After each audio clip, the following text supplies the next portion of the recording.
valeur, c'est Thales. Là encore, une publication toute fraîche de ce matin, une baisse du résultat opérationnel, aussi du dividende. Comment le titre pourrait-il être arbitré ? Alors, effectivement, Thales ce matin a publié des chiffres vraiment, on va dire, de mauvaise facture à cause de la crise sanitaire et notamment bien des restrictions de l'aéronautique civile.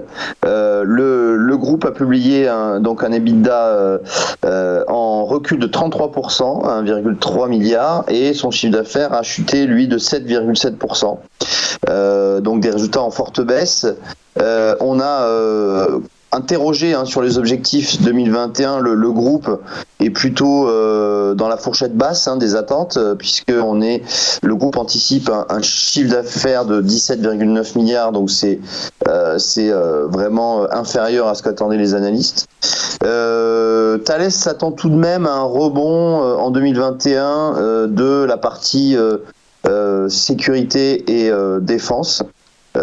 Effectivement, la situation dans l'aéronautique civile est plutôt compliquée, donc c'est vraiment sur cette division que le groupe s'attend à une hausse de ses revenus.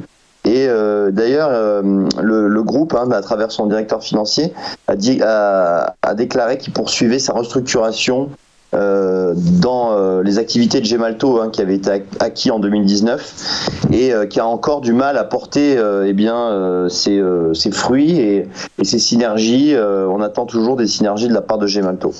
Alors ce matin le titre est en repli, il baisse de 1%, donc plutôt une baisse modérée au vu des résultats.